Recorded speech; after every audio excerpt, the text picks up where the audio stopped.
हरे कृष्णा। कैसे हैं आप सब? आशा करती हूँ कि आप सब बहुत अच्छे होंगे। कृष्ण की कृपा आप सब पर हमेशा बनी रहे और कृष्ण की कृपा उनके भक्तों पर हमेशा ही रहती है।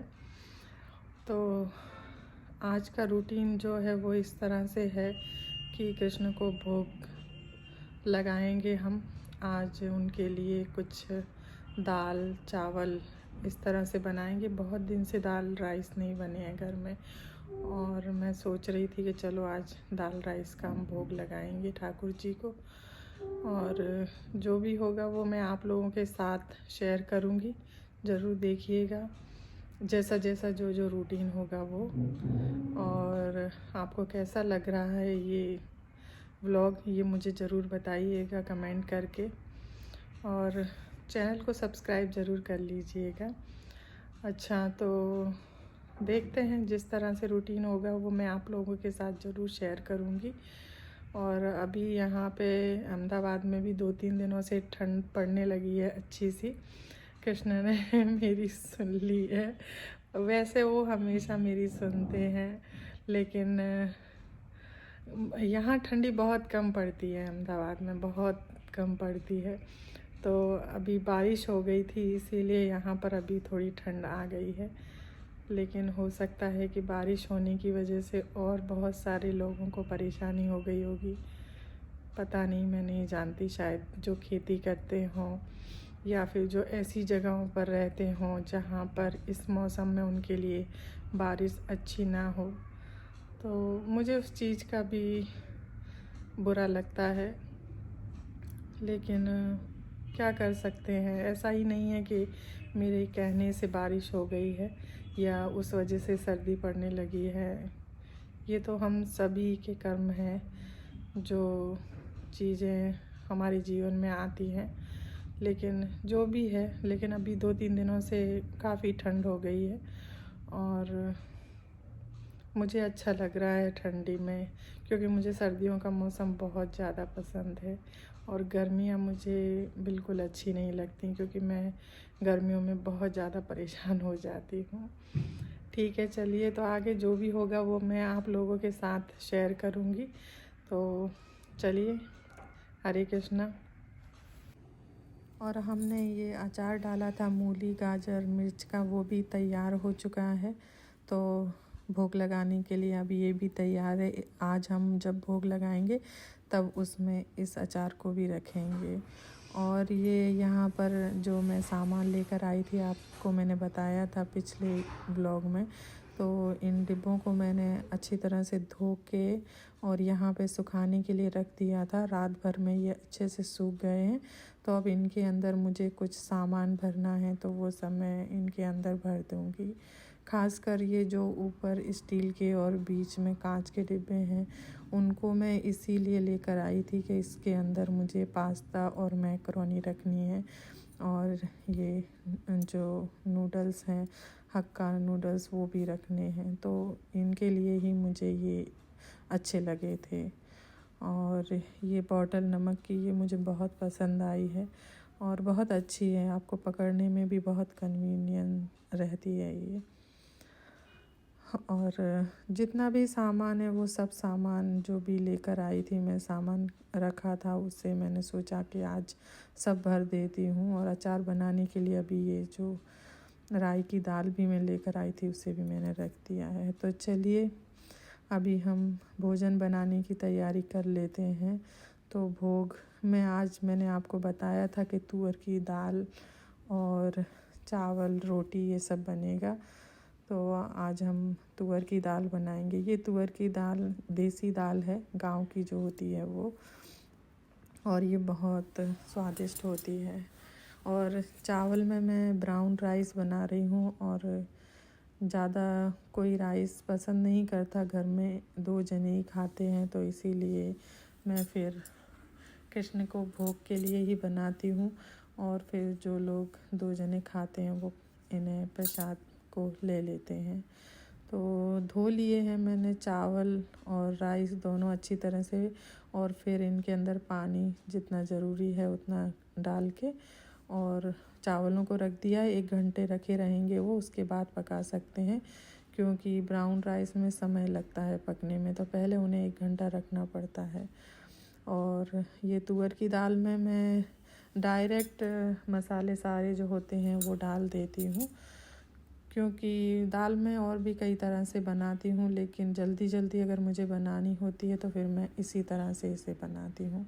तो इसके अंदर मैंने अदरक कट करके डाल दिया है और टमाटर कट करके डाल दिए, हरी मिर्ची डाली है और ये 1 छोटी चम्मच मैंने मेथी दाना डाला है। इससे बहुत अच्छा टेस्ट आता है दाल में। हल्दी पाउडर, धनिया पाउडर और नमक डाल दिया है इसके अंदर। चम्मच से अच्छी तरह से एक बार इसे मिला देंगे और उसके बाद ढक्कन बंद करके हम इसे गैस पर रख देंगे। करीब 4 सीटी आने तक इसे हम उबालेंगे। तो 4 सीटियों में ये अच्छी तरह से तैयार हो जाएगी। और जब तक दाल में सीटी आ रही है तब तक मैंने कहा कि मैं रोटियां बना के रख देती हूँ, तो ये निपट जाएगा इधर काम। तो फिर हम बाद में दाल में छौंक वगैरह लगा सकते हैं और रोटियां बन जाएगी। उसके बाद चावल भी रख दूँगी बनने के लिए। और रोटियां तो खैर सभी को आती हैं बनानी, किस तरह से बनती हैं। दाल चावल भी सबको आते हैं, लेकिन एक रूटीन जो मैं शेयर करना चाहती थी वो मैंने किया है। कृष्ण को भोग लगाने का जो रूटीन है वो। और मेरी भी रोटियां कोई फूलती हैं, कोई नहीं भी फूलती हैं। और यहाँ पर दाल के अंदर सीटी आ गई है। सबके यहाँ का पानी अलग अलग होता है, कहीं का भारी पानी होता है, कहीं का हल्का होता है। तो यहाँ हमारे यहाँ पानी 4 सीटियाँ आती हैं इस पानी में, तभी दाल अच्छे से बनती है। और ये अच्छी दाल बन गई है। और इसके अंदर थोड़ा मुझे पानी कम लग रहा था, इसलिए मैंने इसके अंदर गर्म करके पानी डाला है। कभी भी आपको पानी कम लगता है तो उसके अंदर आप हमेशा गर्म करके पानी डालिए, नहीं तो ठंडा पानी डालने से दाल अलग अलग दिखती है और पानी अलग अलग दिखता है। और बारीक कट करके हरा धनिया इसके अंदर डाल दिया है। सर्दियों में ये सब चीज़ें अच्छी आती हैं, हरा धनिया वगैरह। और छौंक लगाने के लिए मैं दाल में हमेशा घी इस्तेमाल करती हूँ। तो घी जैसे ही गर्म हो गया है वैसे इसके अंदर जीरा और डाल दिया है और हींग डाल दी है और 2-3 पिंच जितनी कश्मीरी लाल मिर्च डाली है, क्योंकि हरी मिर्च हमने ज़्यादा डाली थी इसलिए तीखा करने की ज़रूरत नहीं थी इसीलिए। और इसके अंदर हमने छौंक लगा दिया है। यहाँ पर चावल भी बन के तैयार हो चुके थे, तो ठाकुर जी की भोग की थाली भी हम लगा के तैयार कर लेंगे। और उसके अंदर हमने ठाकुर जी की थाली के अंदर चावल, दाल, रोटी और जल और सभी के ऊपर तुलसी जी का पान रखेंगे। और ये हमारी ठाकुर जी के भोग की थाली बिल्कुल तैयार हो गई है। चलिए कृष्ण को भोग लगा देते हैं। और अभी हम ये देने के लिए मंदिर जा रहे हैं। सर्टिफिकेट जो हमने किए थे रेडी हो, तो मैं एक थैली में इनको रख लूँगी। ये थैली के अंदर हमने रख लिए। अब इन्हें हम मंदिर दे आएंगे जाकर।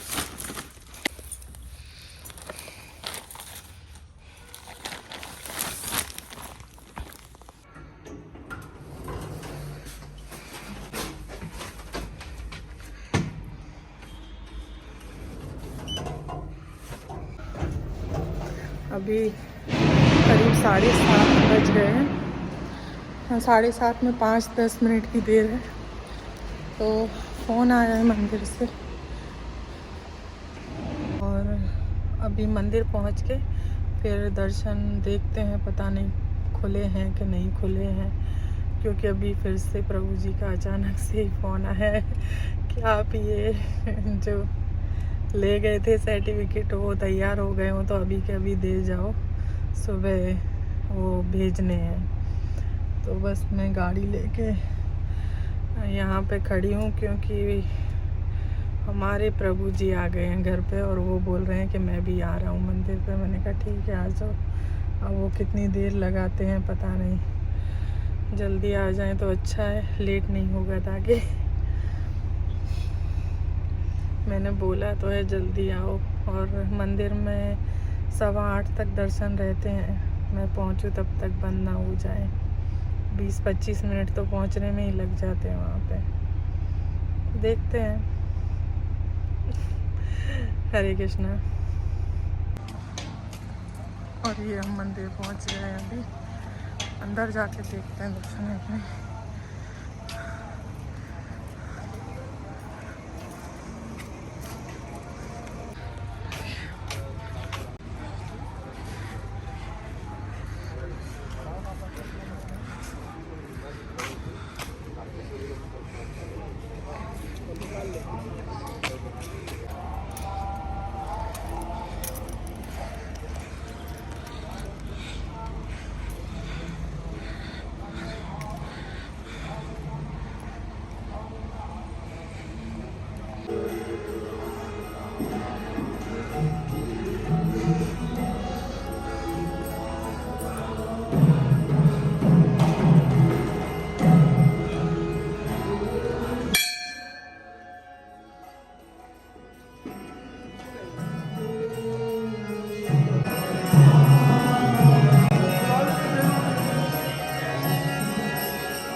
हरे कृष्णा। और आज का जो भी रूटीन था वो सब आप लोगों के साथ मैंने शेयर किया है। और मंदिर भी मैं गई थी, वहाँ के मैंने आप सभी को दर्शन भी करवाए, आज खुद भी किए। और बहुत अच्छा लगता है मंदिर जाके और कृष्ण के दर्शन करके। और बस इतना ही है आज। आपको कैसा लगा ज़रूर बताइएगा कमेंट करके। अच्छा लगा है तो प्लीज़ लाइक शेयर भी कीजिएगा और सब्सक्राइब कीजिएगा। ठीक है, तो फिर मिलते हैं अगले ब्लॉग में। धन्यवाद। हरे कृष्णा।